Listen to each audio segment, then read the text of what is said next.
It's May 9th, 2014, and this is your Fortean Slip news.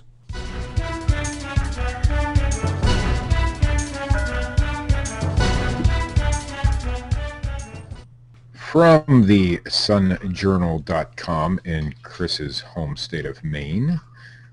What? Yeah, your home state. Weird. Wicked weird. Now you see it, now you don't. Maine's long history of sea serpent sightings. A little more than 100 years ago, an enterprising Old Orchard Beach businessman charged curiosity seekers 10 cents each to see the bones of a sea serpent that had washed ashore. That's creepy. The attraction spawned a short book, and the not immodest declaration that said sea serpent was the eighth wonder of the world, with eyes as large as watermelons, a tongue 15 feet long, and 85-pound breasts with nipples as long as a telephone receiver. The sea serpent's agent, one F.E. Seidlinger, who was a local real estate agent trying to drum up interest in Old Orchard Beach, said June Pussbach O'Neill, author of The Great New England Sea Serpent. It's just such a funny combination of things. The descriptions are so embroidered and florid. It's a fabulous little side note. Did you say 85-pound breasts? 85-pound breast. And don't forget the nipples as long as a telephone receiver, Matt. The old school kind. Seidlinger's catch didn't make her detailed appendix. Those went away with hair in the 70s. Seidlinger's catch didn't make her detailed appendix of 264 sea serpent sightings off the New England coast from 1638 to 1997. The nipples give it away, she said. It was pretty likely a wig. But the tale did make her book The Great New England Sea Serpent.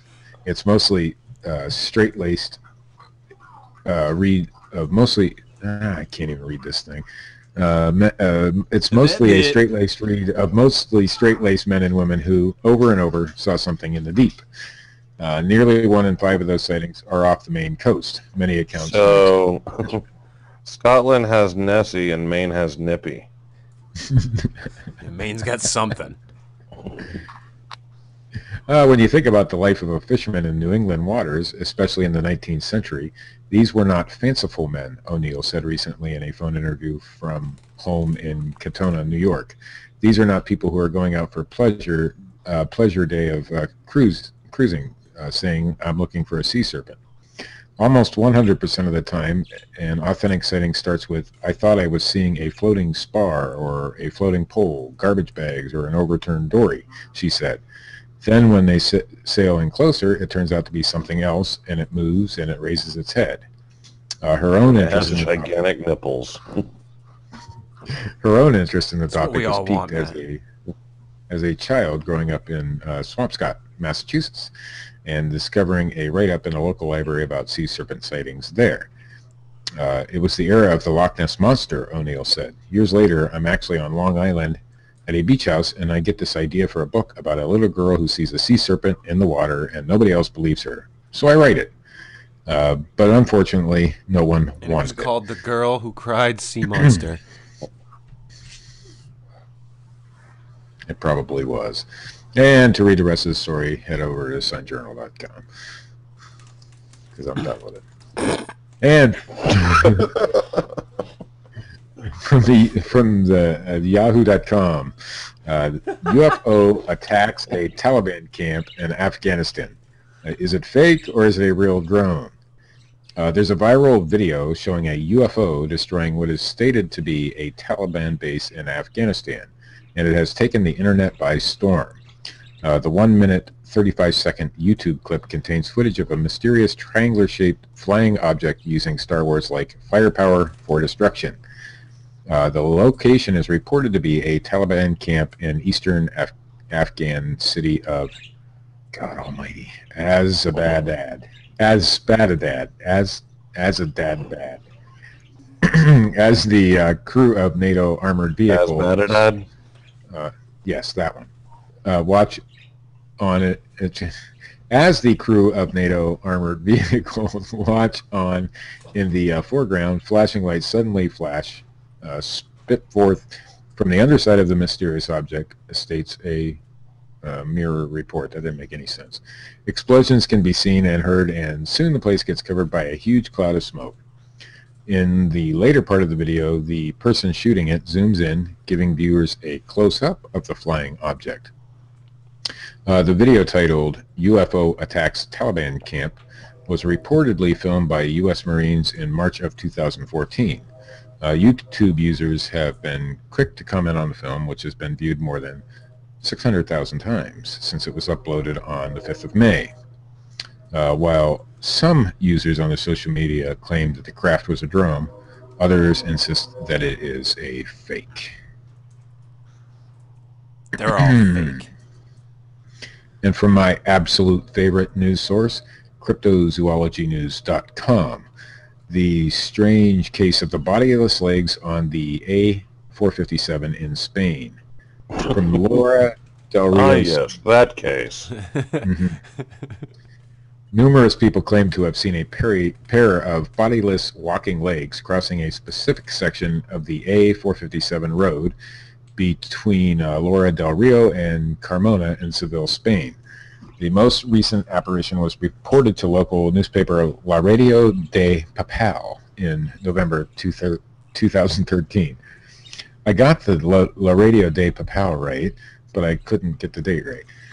Jose Jimenez and his family were. What was that? You fucking just flew over there. Slid right through that one. Oscar Jose Jimenez and his family were Jiminy reportedly fucking on their way cricket? home from the city of Seville when they observed the anomaly. Remind me next time to we take the got- fucking birds out of the room. The J's usually have an H pronunciation, Steve. Jimenez? Jose Jimenez? We got in the car to drive back to Laura del Rio at about 12:30 a.m. approximately, says Jimenez, when we reached the intersection with the Carretera de, oh God almighty, Guada something or other, which is about 3 miles or so from Laura. There is a water canal right next to the La Trinidad farmhouse. It happens to be a very dangerous road section. I always take the turns at a slow speed, and my wife sits always behind me, helping me out, making sure everything is okay. Is that what they call it there? Yes. She says, Peppy, are you okay? Peppy, are you sleepy? She sits in the center of the back seat next to the child. The child has fallen asleep, but after passing the farmhouse's canal, just before taking the last right turn prior to the straight stretch of the road, you have the Arroyo de Castillo Bridge about 350 feet from there. Well, I see a car coming in the opposite direction, driving over the bridge, so I'm used to having the dip beam lights, as I'm assuming he means dim, lights as not to be disturbing to the other drivers, with the main beams. Besides, God almighty, does this guy ever get to the sighting? Okay, here we go. I'm going to skip ahead a little bit. What? Yeah. But suddenly, right after that turn, at about 100 feet or so, I didn't see it coming out of the right side of the road. It was already there, already on the road. I see these legs, very long legs. It looked like black pants or dark blue or something, and the legs kept walking across the road to the left side of the road. I was surprised because I was only able to see some legs. I looked to the left side and it was gone. Right at that time, my wife says, Pepe, did you just see what I saw? I reply, what? If I've seen what? What did you see? Then she says, I saw a pair of legs crossing the road. So I tell her, yes, I also saw the legs. God. The first documented case was reported in 2004 by married couple Fernando Rome and Mercedes Segura from the town of Carmona, who claimed they were driving home from Laura when the man had to abruptly come to a stop in order to avoid running over the entity with the vehicle. My wife is screaming at me, you are going to run him over. So I hit the brakes, and when I looked to see what it was gone, Roman told the newspaper. Then we got home and told our neighbors, and we were shocked when they told us they had seen the same thing at the same spot, he added. The second reported case from pair of legs, Pepe. The second reported case came from the Trinidad Cuevas, who explained she was on her way to work at around 4 a.m. in 2011 when she saw the bodiless legs. But there is an interesting difference between the other sightings and this one. The eyewitness didn't see the strange figure crossing the road. Instead, she said it walked parallel to one side of her car. According to journals in the area, that section of the road is known for causing tragic car accidents, and other type of violent deaths have been reported in the past. The water canal adjacent to the road was built by prisoners of the Spanish Civil War in the late 1930s. Too many people report the same details about the oddity, making it unlikely to be a case of animal misidentification or a homeless person crossing the road. Perhaps an optical illusion.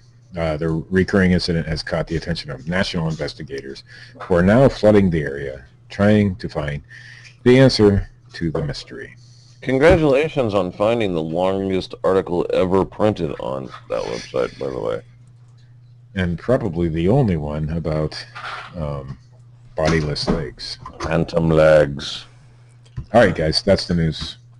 Tonight's episode of Mutual of Omaha's Wild Kingdom was brought to you by the Fortean Slip. Thank you.